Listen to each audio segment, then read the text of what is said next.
wetu na Mungu wetu wa mbinguni, tunakushukuru sana. Asante kwa ajili ya muda huu na wakati huu mzuri ambao Bwana umetujalia kuwa nao. Ni wakati ambapo Mungu tunatamani tena kusikia neno lako na kujifunza mengi kupitia Roho wako. Nijalie basi mtumishi wako neema ninapokwenda kusema neno lako la uzima, ukazungumze nasi Bwana, upate kutujenga na kuyasaidia maisha yetu.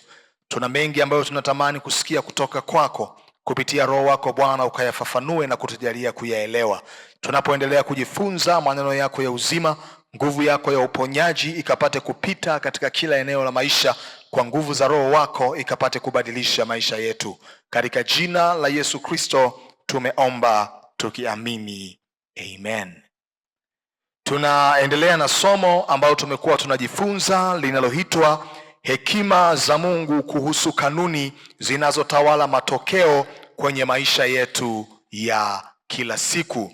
Hekima za Mungu kuhusu kanuni zinazotawala matokeo kwenye maisha yetu ya kila siku. Mungu katika neno lake ameweka kanuni ambazo katika hizo tunapochagua kuziishi, tunapochagua kuzitendea kazi, tunapochagua kuzikubali kuwa ndiyo msimamo wa Mungu kuhusu maisha yetu, basi kuna matokeo ambayo tutaanza kuyaona kwenye kila eneo la maisha yetu. Lakini pia tulipokuwa tunaanza tuligundua ya kuwa Mungu ameyaweka maisha yetu yawe na uhusiano na majira na nyakati tofauti tofauti. Kwa hiyo tulipokuwa tunaanza tukaiona kanuni ya kwanza ambayo inatawala maisha ya kila siku, inaitwa kanuni ya muda na majira. Inaitwa kanuni ya muda na majira, na tulitazama kwa umakini zaidi, tukagundua ya kwamba kila msimu ambao Mungu anatupa kuishi ndani yake umekusudiwa kutuandaa kwa ajili ya kesho tunayoiendea mbele yetu. Kila msimu ambao Mungu anatupa kuishi ndani yake ni msimu ambao Mungu amekusudia kutuandaa kwa ajili ya kesho tunayoiendea mbele yetu. Kwa hiyo tukagundua ya kwamba kwenye kila msimu kuna mbegu ambazo Mungu anatarajia kuona tunazipanda kwenye maisha yetu. Kila leo ambayo Mungu anakupa kuishi, kila mwaka ambao Mungu anakuongezea kuona, ni msimu ambao Mungu amekupa ili uweze kupanda aina fulani za mbegu zitakazokupa matokeo kwenye kesho unayoiendea. Na tulipoanza kuangalia, tukaanza kuangalia aina mbalimbali za mbegu ambazo tunaweza kupanda kwenye maisha yetu ya kila siku, na tutaendelea hapo leo. Aina mbalimbali ya mbegu ambazo tunaweza kupanda kwenye maisha yetu ya kila siku. Tuliangalia mbegu ya kwanza katika kanuni ya muda na majira, inaitwa mbegu ya wema. Inaitwa mbegu ya wema. Na tulipoanza kuiangalia mbegu ya wema, tuliona Biblia inasema na tuwatendee watu mema tunapopata nafasi, hasa wale jamaa ya waaminio, kwa sababu tunapotenda wema ni mbegu ambayo tunaipanda na italeta matokeo kwenye kesho yetu. Nilibaki hapo nikafundisha kwa kina, na ninaamini kabisa ya kwamba haukukosa kitu cha kukusaidia. Natamani leo tukaangalie mbegu nyingine ya pili ambayo tunaweza kupanda kwenye maisha yetu. Mbegu nyingine ya pili ambayo tunaweza kupanda kwenye kila majira ambayo Mungu anatupa kuishi ndani yake. Mbegu ya pili ambayo tunaweza kupanda kwenye majira au muda ambao Mungu anatupa kuishi ndani yake, na ninamwamini Mungu ya kwamba mbegu hii tutakwenda kuielewa na kuifahamu, na endapo tutaiishi itatupa matokeo. Mbegu ya pili muhimu kila Mkristo kuipanda kwenye kila msimu ambao Mungu anakupa kwenye maisha yako inaitwa mbegu ya uaminifu. Mbegu ya uaminifu. Mbegu ya uaminifu. Nimeandika hapa nikasema, katika ufalme wa Mungu kipimo cha mafanikio ya kweli si ukubwa wa kipawa alichonacho mtu, bali kiasi cha uaminifu alionao katika kutumia alichopewa. Narudia tena, katika ufalme wa Mungu mafanikio ya kweli ya mtu hayapimwi kwa ukubwa wa kipawa ama uwezo au matokeo tu alionayo, bali uaminifu katika kile alichoaminiwa na Mungu kufanya kwenye maisha yake. Dunia inashangilia matokeo, mbingu huwa zinashangilia uaminifu katika jambo ambalo mtu ameaminiwa kufanya. Narudia tena, katika ufalme wa Mungu mafanikio ya kweli katika jambo ambalo mtu anafanya mafanikio hayapimwi kwa ukubwa wa matokeo peke yake. Mafanikio hayapimwi kwa namna watu wanavyokushangilia. Mafanikio hayapimwi kwa namna nyingine yoyote isipokuwa kwa uaminifu katika kile ambacho Mungu alikupa nafasi ya kufanya. Na tunasema dunia huwa inaweza kuwashangilia watu kwa sababu zingine zote mbalimbali, lakini Mungu huwa anawashangilia watu katika uaminifu wao kwenye mambo wanayoyafanya.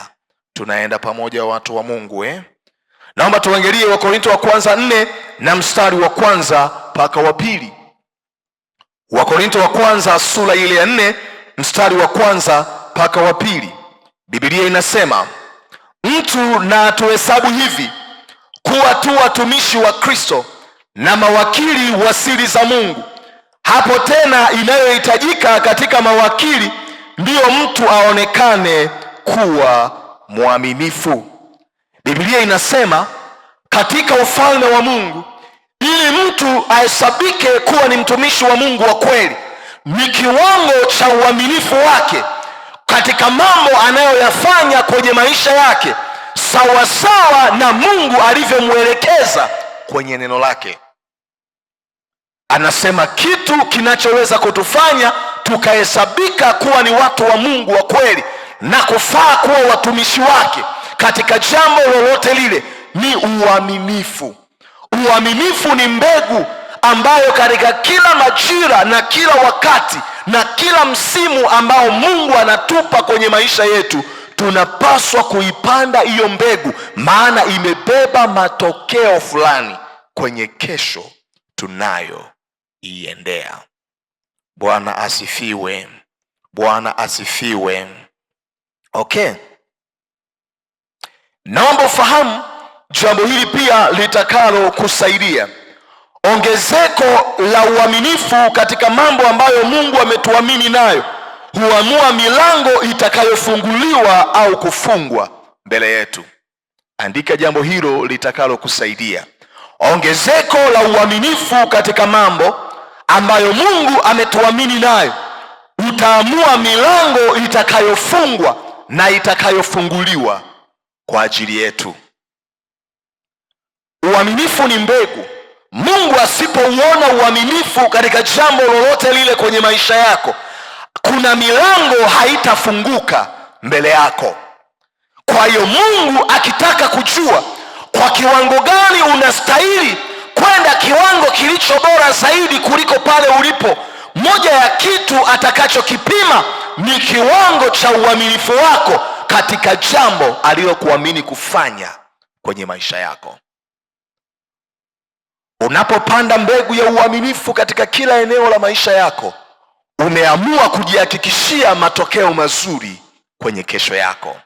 Narudia tena, unapopanda mbegu ya uaminifu katika maisha yako, umechagua kujihakikishia matokeo mazuri kwenye kesho yako. Tutaona kwenye kitabu kile cha Mathayo 25 mstari wa 14 mpaka mstari ule wa 30.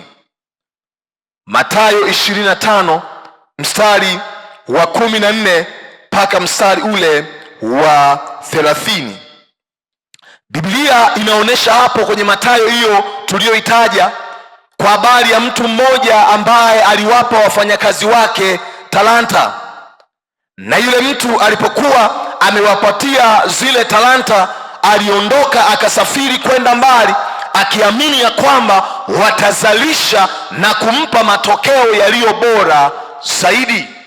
Biblia inasema alimpa mmoja 5, akampa mwingine 2, akampa mwingine 1, kila mmoja sawasawa na uwezo wake.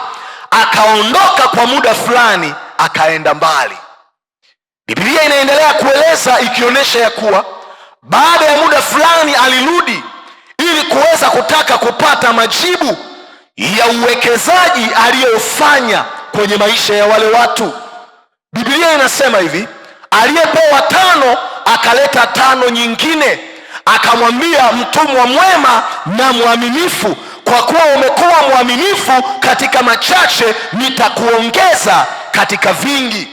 Tunamwona huyu mtu ya kwamba kilichomfungulia mlango wa kwenda zaidi ya pale alipo ilikuwa ni kiwango cha uaminifu alichoonesha na kikaonekana.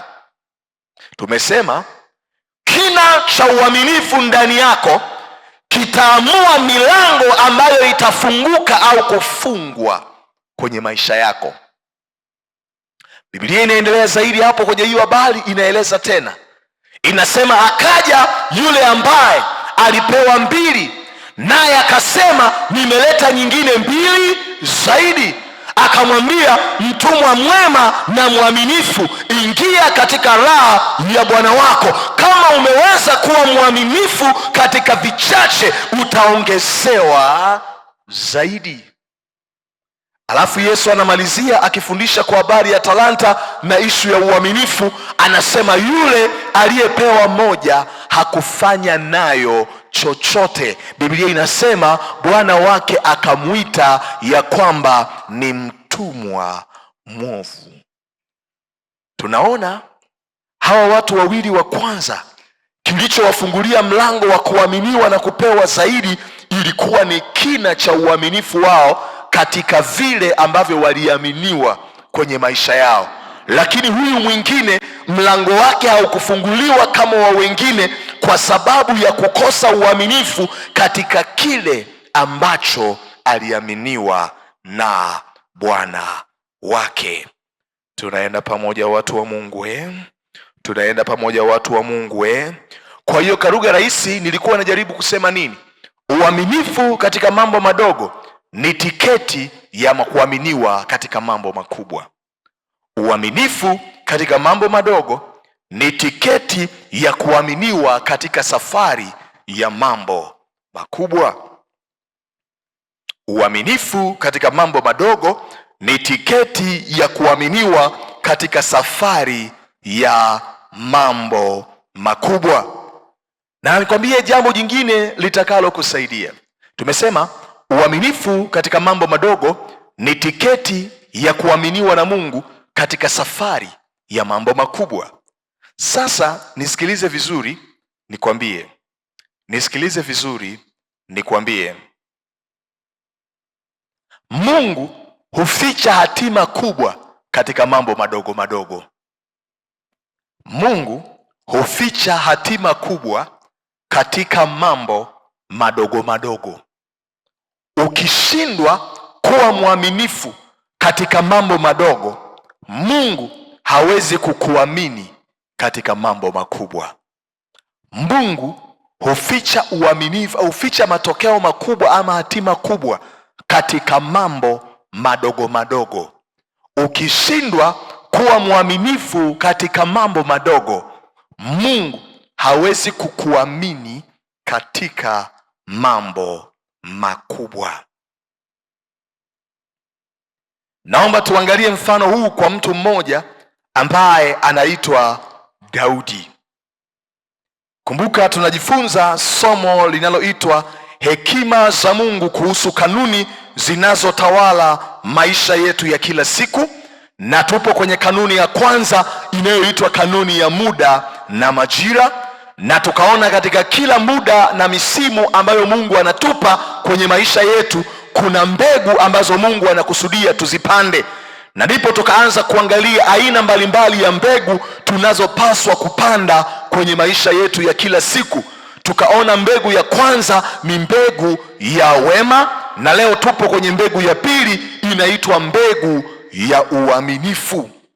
Mbegu ya uaminifu. Na tumeona hapo ya kwamba Mungu huficha mambo makubwa na hatima kubwa katika mambo madogo madogo. Ukishindwa kuonesha uaminifu katika mambo madogo, Mungu hawezi kukuamini katika mambo makubwa. Tumesema tutaangalia mfano wa Daudi kama case study yetu itakayotusaidia kuweza kuelewa zaidi ukubwa wa jambo hilo.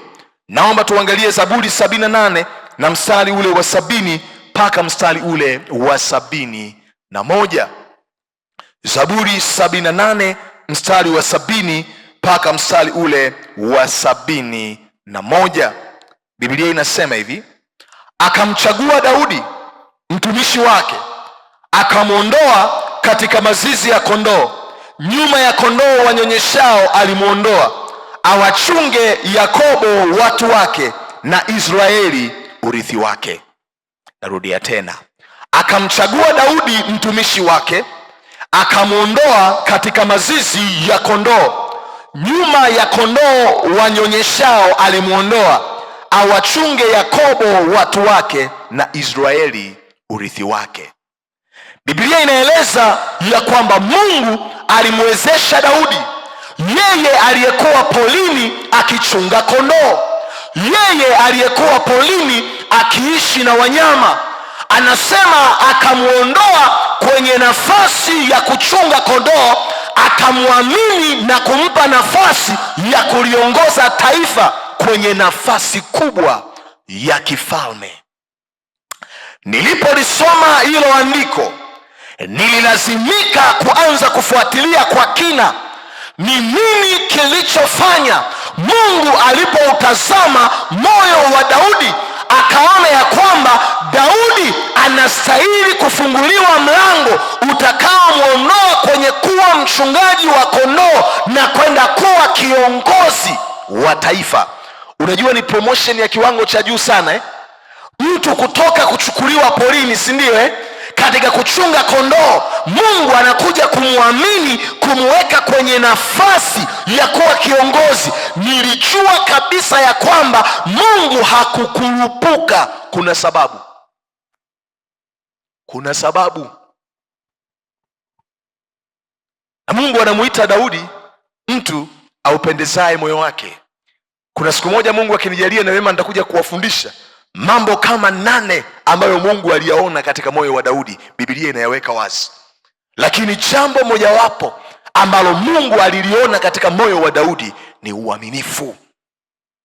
Tumesema tukishindwa kuwa waaminifu katika mambo madogo, Mungu hawezi kutuamini katika mambo makubwa.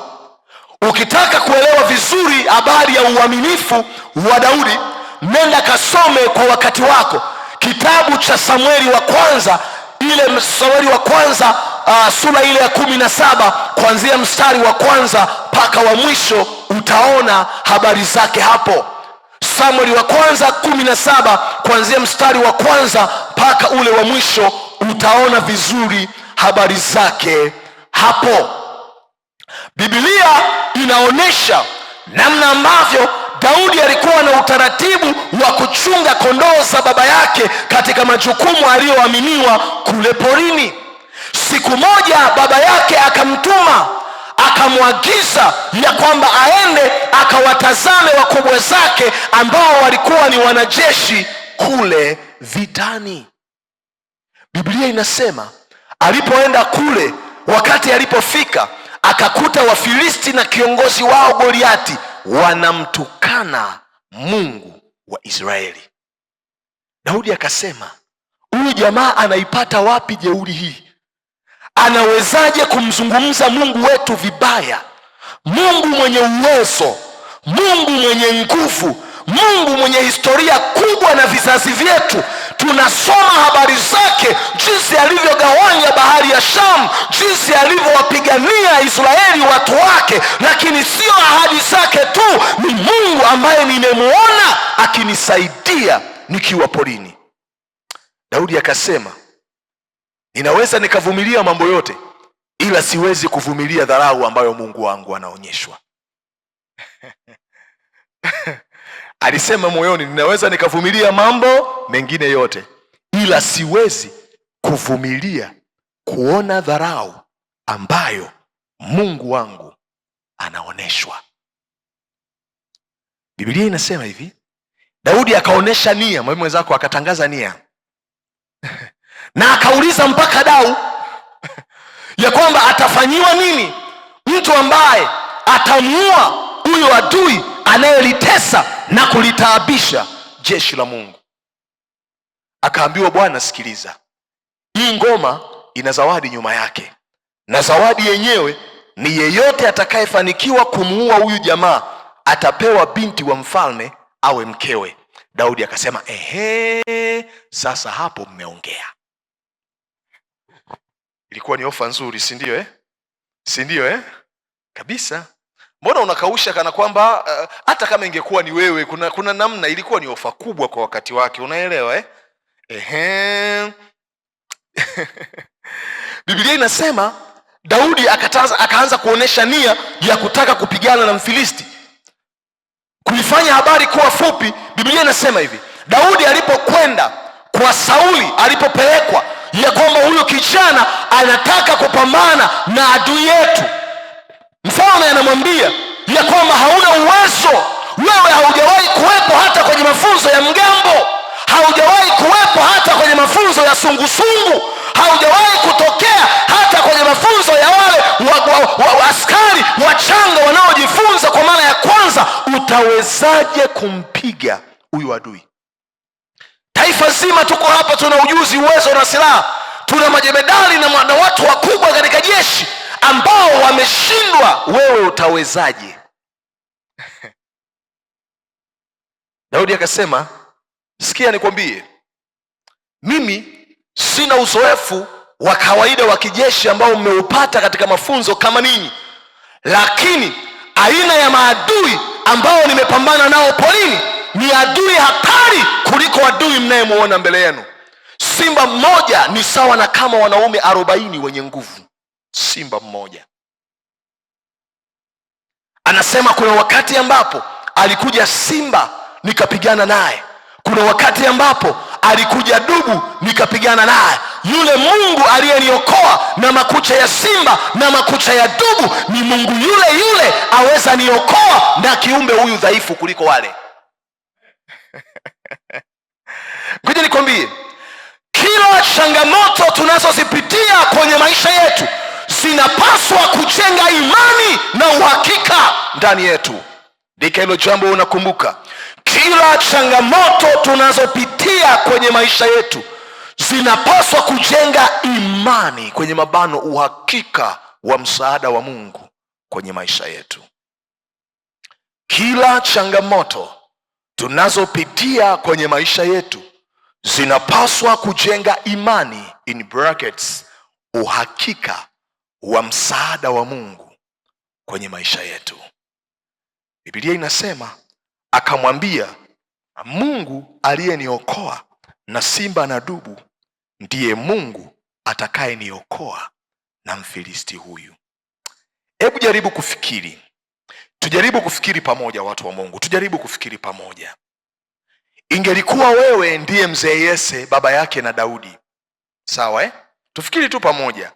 Ingekuwa wewe ndiyo mzee Yese baba yake na Daudi. Alafu Daudi anakwambia kuna kondoo 5 wameliwa na simba kule porini. Simba alipokuja nilichagua kukimbia kwa sababu nilijua ya kwamba angenizidi nguvu na ningepoteza maisha. Bila shaka kama mzazi mwenye upendo ungejali uhai wa mtoto wako kuliko simba aliyekuja kuvamia kondoo wako, si ni kweli Maana yake ni nini? Alipokuja simba na alipokuja dubu, Daudi alikuwa na sababu zote za kukimbia na kujieleza na kwenye familia angemuelewa. Unanielewa sasa eh? Yaani udhuru wake ulikuwa unatosha kabisa kumfanya kila atakayemwambia afanye nini aelewe. Lakini nini Daudi alifanya? Alisema, mimi ni kiongozi, nimeaminiwa kulinda maisha ya hawa kondoo, sitakimbia. Ni heri nife lakini kondoo wawe salama, ni heri nibaki nijue itakavyokuwa. Mungu alipokuwa anamwangalia Daudi alikuwa anauona uaminifu, kwamba kama ameweza kuwa mwaminifu katika kondoo ambao angeweza kutoa sababu ya kwa nini aliwakimbia, akabaki kuwa mwaminifu, anaweza kuongoza taifa langu Israeli huyu. Nanielewa eh? Nanielewa eh? Ndio hapo nikakwambia lile andiko la Zaburi 78:70 mpaka 71, hilo ambayo tumesoma 78:70 mpaka 71, anasema akamchagua Daudi mtumishi wake, akamuondoa katika mazizi ya kondoo, nyuma ya kondoo wanyonyeshao alimuondoa, awachunge Yakobo watu wake na Israeli urithi wake. Mungu alikuwa anamwangalia katika uaminifu wake kule porini. Kila unachokifanya kwenye maisha yako, mbingu na watu huwa wanaziangalia hatua zako.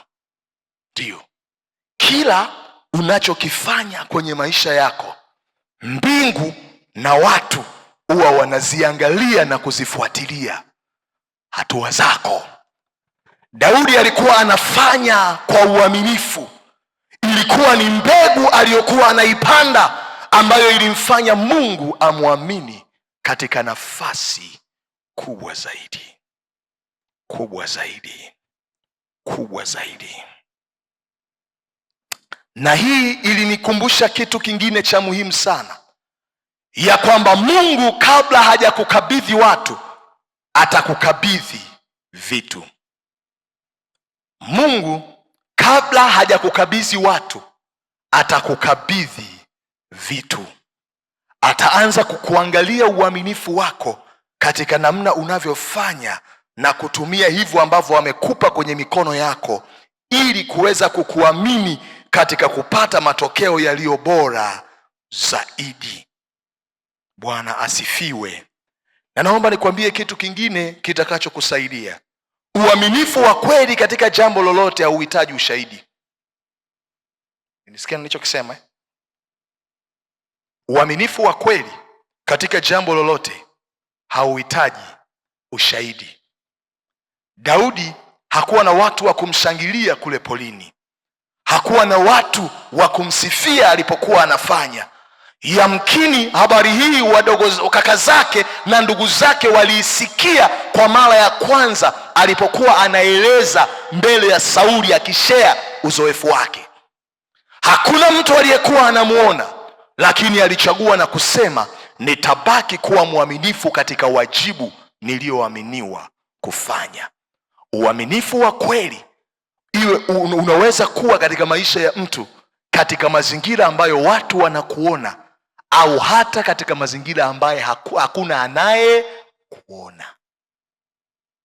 Na ukiona unaweza kufanya mambo mazuri watu wanapokuwepo, na una ujasiri wa kufanya mambo vibaya watu wanapokuwa hawapo, tafsiri yake wewe sio mtu mwaminifu.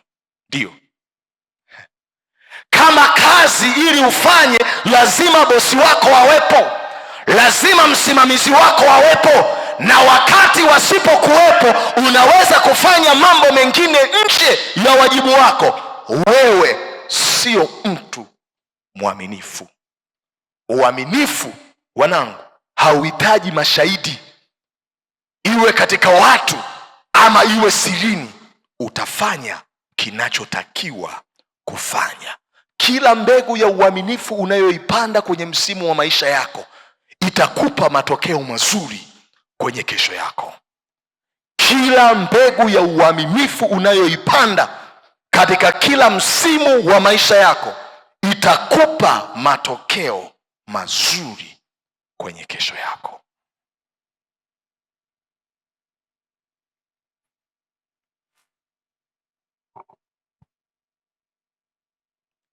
Naomba nikuongezee jambo jingine litakalo kusaidia katika habari ya Daudi na Goliati tunapoendelea kujifunza. Changamoto zetu zinaweza kuwa sehemu ya maandalizi ya kesho yetu. Ndiyo, andika hilo jambo litakusaidia. Changamoto zetu zinaweza kuwa sehemu ya maandalizi ya kesho yetu. Na utaona ukweli huo kwenye Samueli wa kwanza 17 na mstari ule wa 36. Samueli wa kwanza 17 na mstari ule wa 36. Biblia inasema, Samueli wa kwanza 17:36, mtumishi wako alimuua simba na dubu pia, na huyu Mfilisti asiyetahiriwa atakuwa kama mmoja wao, kwa sababu amewatukana majeshi ya Mungu aliye hai. Daudi anatumia uzoefu wa jana yake, changamoto alizokutana nazo, kama sehemu ya kumuandaa ili kuweza kutosha kwenye nafasi anayokutana nayo katika leo yake. Ni jambo la msingi hilo kuelewa na kufahamu. Bwana asifiwe. Bwana asifiwe. Naomba nikuongezee jambo jingine litakalo kusaidia. Changamoto tunazopitia leo zinaweza kuwa daraja la kutusaidia kuifikia kesho njema iliyo mbele yetu. Changamoto tunazopitia leo zinaweza kuwa daraja linaloweza kutusaidia kuifikia kesho njema iliyo mbele yetu. Na tumeliona hilo jambo kwa uwazi kabisa katika maisha ya Daudi. Kwa hiyo Mungu alipoamua kumpima Daudi katika uaminifu wake, alimpima katika simba, alimpima katika dubu, na alipoona amekidhi vigezo, akajua huyu jamaa anaweza kuaminiwa kwenye nafasi ya kuwa mfalme wa Israeli. Anaweza.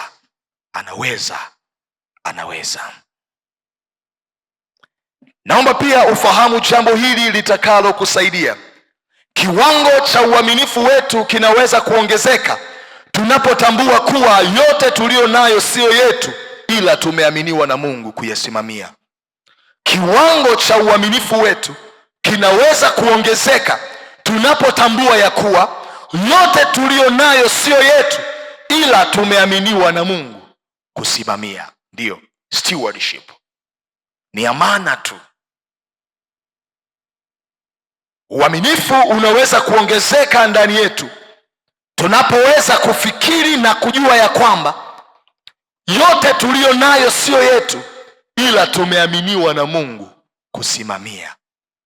Moyo wako unapokuwa unakumbuka ya kwamba hichi ninachokifanya mimi sio mmiliki, ila Mungu ameniamini katika nafasi hii, itaukumbusha moyo wako ya kwamba nitatakiwa kuwa accountable, kutoa hesabu juu ya mambo ambayo niliaminiwa kuyafanya. Ni muhimu sana. Mwambie jirani yako, usimwaibishe Mungu. Mwambie tena, usimwaibishe Mungu na usiwaibishe watu waliokuamini. Mwambie tena, usimwaibishe Mungu na usiwaibishe watu waliokuamini.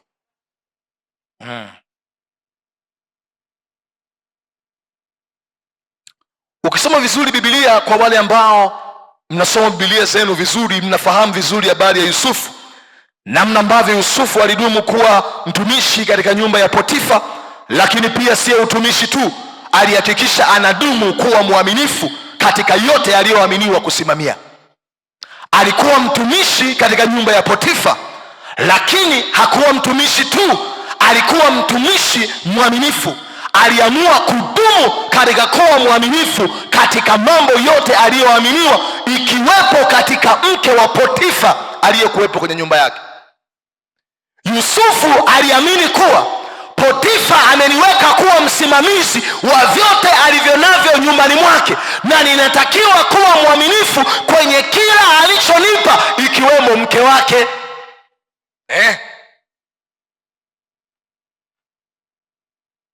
Unajua, unaweza ukafikiri ya kwamba ilikuwa ni jambo dogo Yusufu kumwambia hapana mke wa Potifa. Haikuwa rahisi. Biblia inasema mke wa Potifa alikuwa akimsumbua na kumzungumzisha hilo jambo mara kwa mara.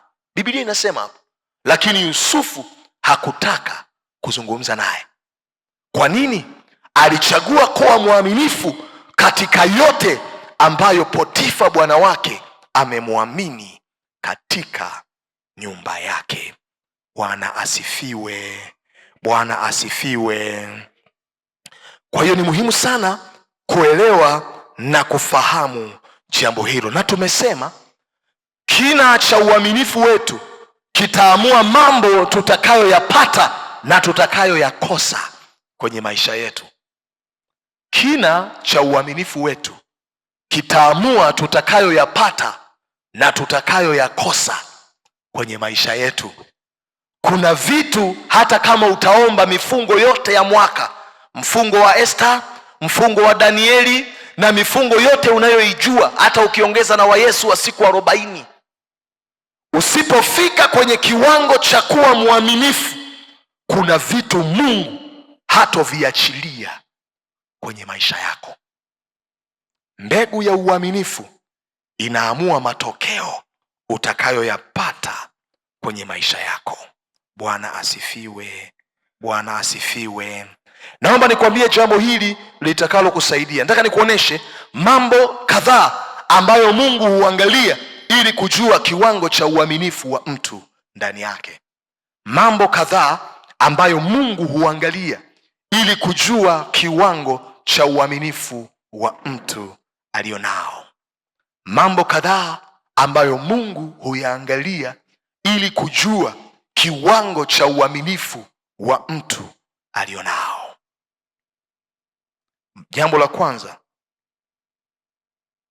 Jambo la kwanza, nimeweka mambo kama matatu hapa kwa haraka yatakayokusaidia. Jambo la kwanza ni namna tunavyotekeleza mambo kama ilivyoelekezwa kwenye neno lake. Ni namna tunavyotekeleza mambo kama ilivyoelekezwa kwenye neno lake. Mungu akitaka kupima uaminifu ndani ya moyo wako, atakapoutazama moyo, hata angalia tu lile jambo lake unalolifanya, ila kwa kiwango gani unafanya kama alivyoelekeza kwenye neno lake. Na ndiyo maana sehemu nyingine Yesu aliweka wazi kwa habari hata ya sisi watumishi, akasema siku ile ya hukumu kuna watu watasema, Bwana, ulitutumia kwa ajili ya lile, ulitutumia kwa ajili ya hili, ulifanya hili na lile kupitia sisi. Anasema nini? Siwajui. Kwa nini? Mtumishi yoyote anayeishi nje au anayefanya kitu kinyume na maelekezo ya neno la Mungu anapoteza sifa ya kuwa mtumishi wa kweli wa Mungu. Na ukitaka kujua Mungu yuko serious kiasi gani kwenye swala la namna tunavyotekeleza mambo yake kwa namna ilivyoelekezwa kwenye neno lake, kamuulize mfalme Sauli, atakwambia. Biblia inaeleza vizuri ya kwamba Mungu alimtuma na kumwagiza ya kwamba aende akaangamize Waamaleki, na Biblia inasema Mungu alimwambia akateketeze kila atakachokikuta na asimuache Agagi mfalme wao hai. Sauli alienda akafanya, lakini hakufanya kama Mungu alivyoelekeza. Akamwacha mfalme Agagi akiwa hai, akachukua na baadhi ya vitu vilivyokuwa vizuri, kondoo na wanyama wengine, akarudi nao. Samueli alipokuja anashangaa, anamwambia, ni nini hicho ninachokisikia? Je, Mungu hakukupa maelekezo yaliyo wazi ya kwamba uangamize Waamaleki, ukifute kizazi chao juu ya uso wa nchi, wala usichukue chochote katika nyara mtakazozikuta? Mungu hakukwambia? Biblia inasema mfalme Sauli akamwambia Samueli, nilichukua nikiwa na nia njema ili nije nimtolee Bwana sadaka. Samueli anamwambia, acha ujinga, kutii ni bora kuliko kutoa sadaka. Yaani maana yake anamwambia maelekezo ambayo Mungu anatoa yana maana sana kuliko jambo linalofanyika, kwa sababu chochote tunachokifanya kwa ajili ya Mungu kinapoteza uhalali wake kinapofanyika nje ya maelekezo ya Mungu. Naomba uandike ile jambo unakumbuka. Chochote tunachofanya kwa ajili ya Mungu hupoteza uhalali wake tunapokifanya nje ya maelekezo ya Mungu. Chochote tunachofanya kwa ajili ya Mungu hupoteza uhalali wake tunapofanya nje ya maelekezo ya Mungu. Mungu akamwambia Mfalme Sauli ya kwamba kwa kuwa umekataa kutii yale maelekezo ambayo Mungu amekupa, Mungu hatendi kazi na watu wasio waaminifu. Umejifuta na kujiondoa katika nafasi kubwa ambayo Mungu alikuamini.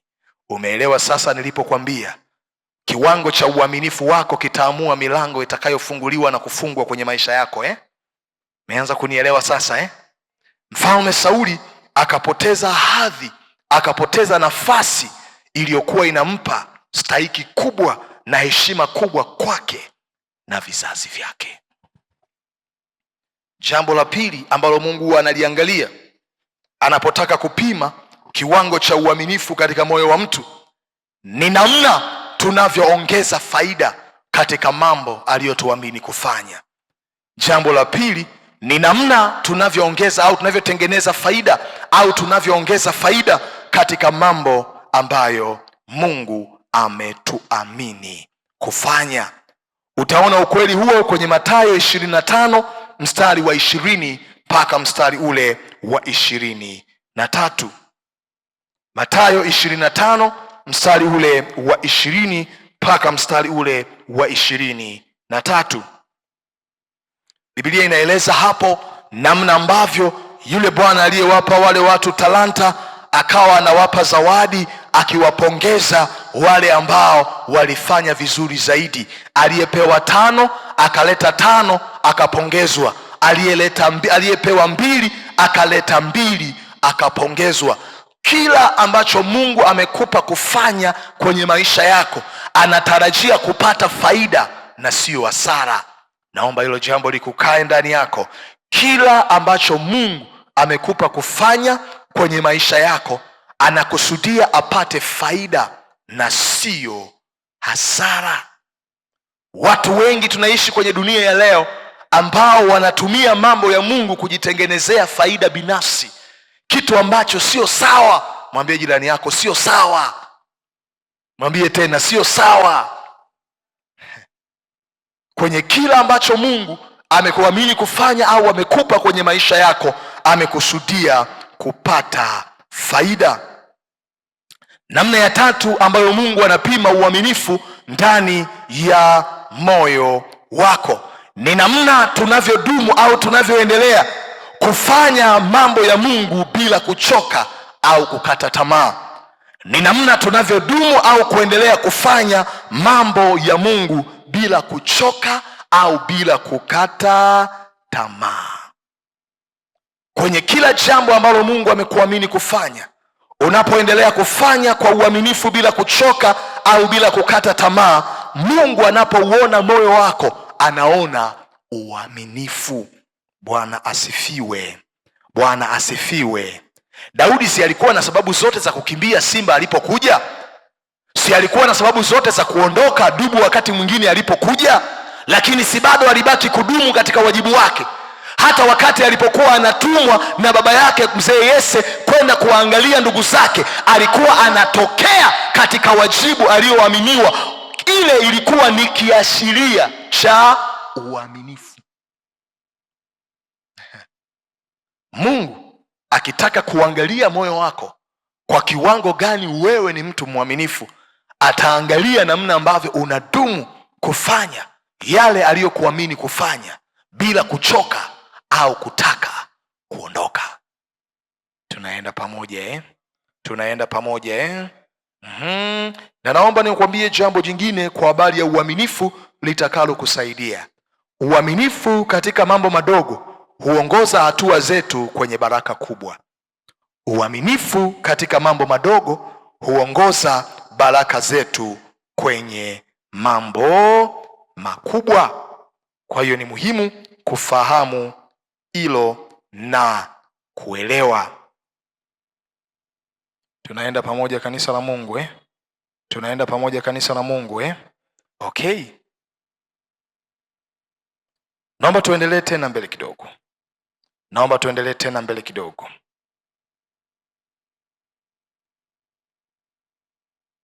Natamani tukaangalie tena katika eneo hilo la uaminifu, maeneo ambayo tunaweza kupanda mbegu ya uaminifu. Maeneo ambayo tunaweza kupanda mbegu ya uaminifu, au kwenye mabano, maeneo ambayo tunaweza kumwonyesha Mungu uaminifu. Maeneo ambayo tunaweza kupanda mbegu ya uaminifu, au kwenye mabano, maeneo ambayo tunaweza kuyatumia kumwonyesha Mungu moyo wa uaminifu. Sasa hapo unisikilize vizuri, kwa sababu hayo maeneo ndiyo mbegu zenyewe ambapo tunaweza kupanda tunapofanya hivyo, ili kupata matokeo ambayo Mungu atayaachilia kwenye maisha yetu. Bwana asifiwe. Namba 1 ni uaminifu katika kutimiza ahadi, nadhiri na kutunza viapo tulivyowahi kufanya kwenye maisha yetu. Uaminifu katika kutimiza ahadi, nadhiri au kutunza viapo tulivyowahi kufanya kwenye maisha yetu. Watu wa Mungu, tunaweza kumwonyesha Mungu kuwa sisi ni watu waaminifu kwa kuwa waaminifu katika kutimiza ahadi ambazo tumewahi kumwahidi Mungu au kuwaahidi watu kwenye maisha yetu. Tunaweza kumwonyesha Mungu uaminifu kwa kutimiza nadhiri ambazo tuliwahi kumwahidi Mungu akafanya kwenye maisha yetu. Tunaweza kuonesha uaminifu kwa kutunza viapo tulivyowahi kuvifanya kwenye maisha yetu. Tuliopo kwenye ndoa tuliapa ya kwamba tutakuwa waaminifu, tutamtunza, tutamlinda, tutamwepusha na mambo yote. Tunapoishi kwenye maisha ya ndoa na familia, Mungu akitaka kuona uaminifu, anatuangalia kwa kiwango gani tumechagua kuishi kama tulivyoahidi katika viapo vyetu.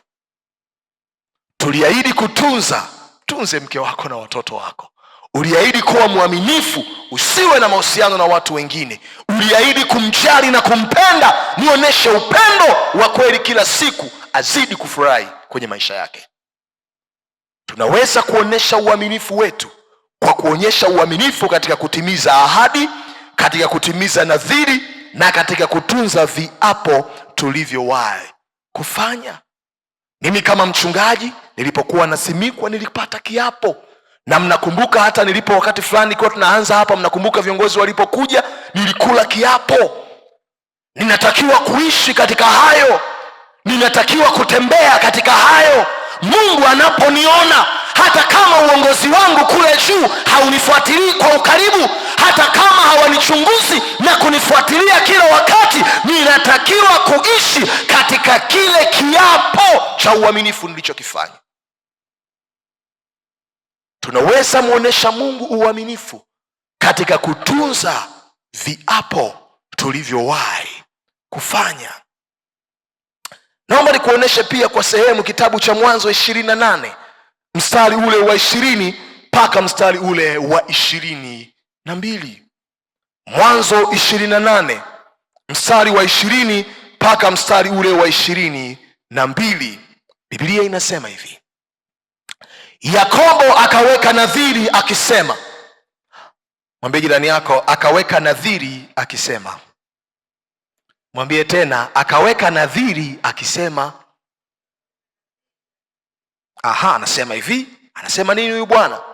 Mungu akiwa pamoja nami, akinilinda katika njia niiendeayo, na kunipa chakula nile na nguo nivae, nami nikirudi kwa amani nyumbani kwa baba yangu, ndipo Bwana atakuwa Mungu wangu, na jiwe hili nililolisimamisha kama nguzo litakuwa nyumba ya Mungu, na katika kila utakalonipa hakika nitakutolea wewe sehemu ya 10. Ilikuwa ni wakati ambapo Yakobo anamkimbia ndugu yake Esau akielekea kwa mjomba wake Labani. Biblia inasema kuna mahali ambapo alifika akajua ya kwamba Mungu alikuwepo mahali pale. Yakobo alipoamka akaweka nadhiri akaingia makubaliano na Mungu ya kwamba Mungu, sikiliza, ikiwa utanipa chakula kule ninapokwenda, maana hakuwa na uhakika wa kula na kuishi anapokwenda, ikiwa utanipa mavazi nikapata nguo za kuvaa, ikiwa utanipa mahali pa kulala, lakini zaidi sana ikiwa utanisaidia kuja kurejea kwenye nchi yangu na kwa familia yangu nikiwa salama. Jambo la kwanza anamwambia, wewe Mungu utakuwa Mungu wangu. Maana yake sitaabudu miungu mingine, si ndio? Anamwambia jambo la pili ya kwamba mahali hapa patakuwa nyumba ya Mungu. Maana yake nitamjengea Bwana madhabahu, nitamfanyia Mungu ibada mahali hapa. Alafu anasema jambo la tatu, anazungumza, anasema, na katika kila utakachonibariki nacho nitakupa fungu la 10. Hebu ione hiyo nadhiri. Mungu akaiona. Yakobo akaenda kwa mzee Labani. Kama ni msomaji mzuri wa Biblia utagundua aliishi kwa mzee Labani miaka takribani 20. Baadaye Bwana akambariki, akaondoka na kuanza kurudi kwenye nchi yake. Aliporudi Mungu akamfanyia amani na ndugu yake Esau, akampokea, hakumdhuru. Yote ambayo alimuomba Mungu, Mungu akawa ameyatimiza na kuyafanya, kwa sababu ni Mungu mwaminifu katika ahadi zake. Baada ya miaka 20, angalia Mwanzo 35:1-3. Baada ya miaka 20, mwambie mwenzako, baada ya miaka 20, mwambie Mungu akadai atimize ahadi yake. Biblia inasema hivi, Mwanzo 35:1-3. Biblia inasema hivi, Mungu akamwambia Yakobo, ondoka, panda uende Betheli, ukakae huko, ukamfanyie Mungu madhabahu huko, yeye aliyekutokea ulipomkimbia Esau ndugu yako. Tutulie kabla tujaendelea mstari ule unaofuata wa pili. Ona Mungu anapomtokea, yote yale ambayo aliomba Mungu ameshayatimiza. Amempa zaidi ya chakula, amempa zaidi ya mahali pa kulala, amemfanya kuwa mtu mkuu na amefanikiwa, na amerudi nyumbani, ndugu yake amempokea kwa amani, maisha yanaendelea. Akajizima data na kujisahaulisha. Unaelewa eh? Ni rahisi kusahau kwa sababu tayari Mungu ameshafanya.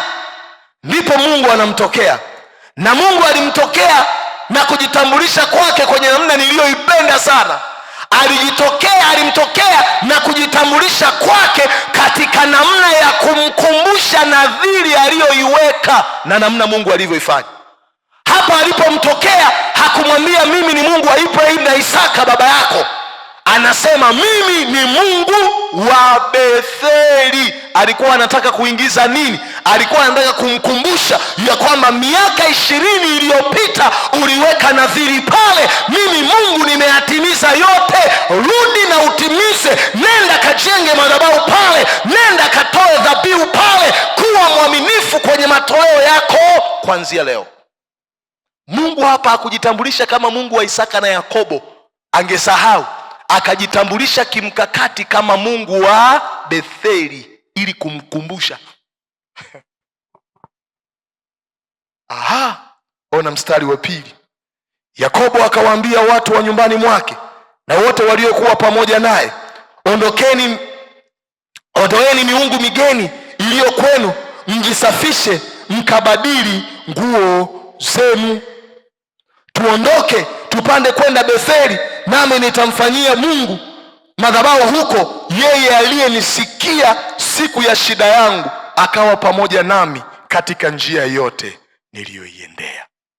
Mungu alipomfanikisha alisahau.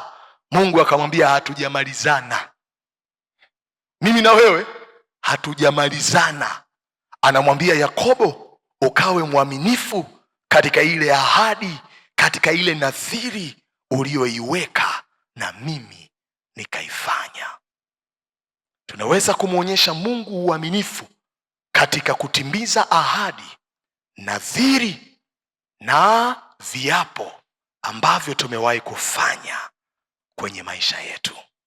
Wengine hapa yamkini ni watumishi wa umma, tulikula viapo vya utumishi wa umma.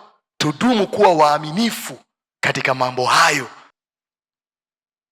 Waamuzi 11:30-39, Biblia inasema, naye Yefta akamwekea Bwana nadhiri. Mwambie jirani yako, akamwekea Bwana nadhiri.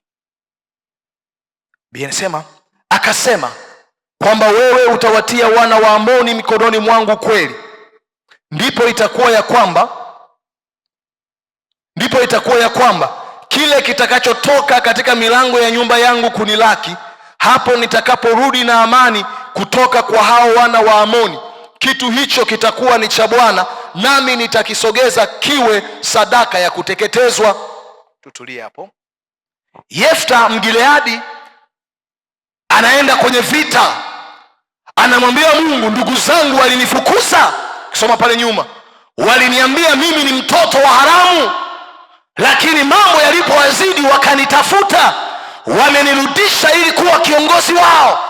Ninakwenda kwenye vita, Mungu usiniache, Mungu usinyamaze kimya, jioneshe kuwa mwenye nguvu. Na mimi ninakuahidi, endapo Mungu utanipa ushindi dhidi ya adui zangu, nitakaporudi, kile cha kwanza kitakachokuja kunilaki nitakitoa kiwe sadaka kwako ya kuteketezwa. Tena sio sadaka tu, ya nini? Ya kuteketezwa. Hivi unaona hii ahadi ilivyo kubwa? Mnaona hii nadhiri ilivyo kubwa? Tuendelee mbele. 32. Basi Yefta akavuka kuwaendea wana wa Amoni ili kupigana nao, naye Bwana akawaua mikononi mwake. Mungu akasimama kwenye sehemu yake ya uaminifu kama alivyo siku zote. Bwana akamsaidia, akampa ushindi. Mungu akamwezesha kuwashinda adui zake. Maana yake ni nini? Mungu amekamilisha sehemu yake, imebakia nadhiri ya Yefta aliyoiweka. Cha kwanza kitakachotoka kunilaki, nitakutolea wewe kuwa sadaka ya kuteketezwa. Ona sasa mstari wa 34.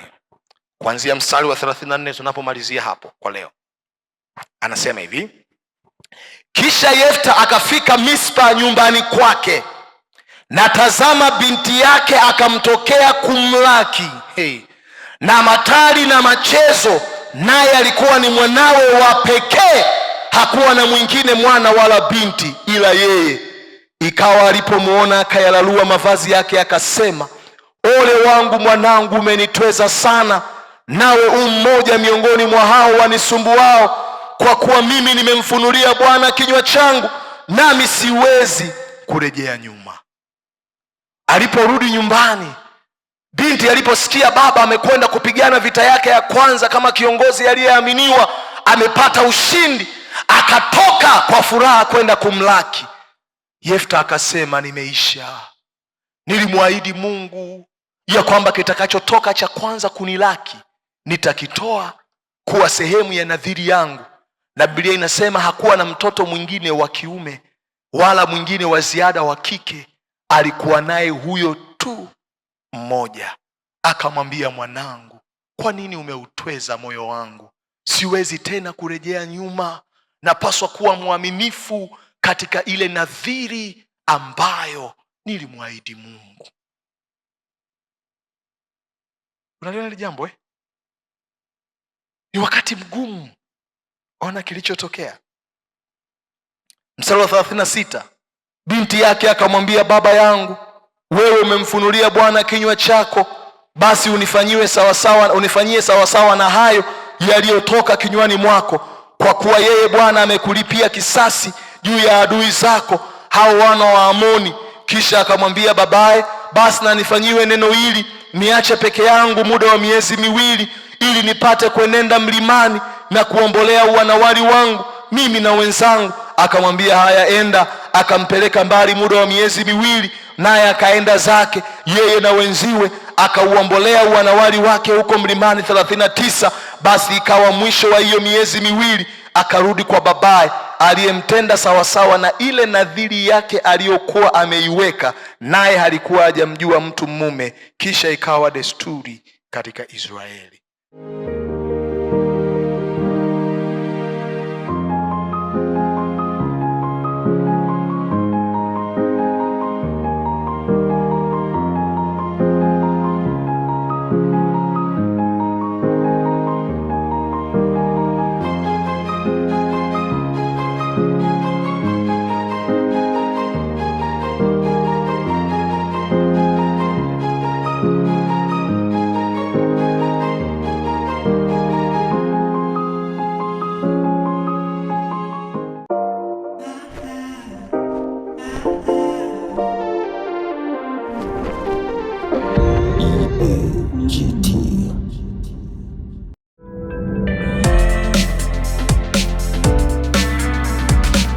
Sibuka TV.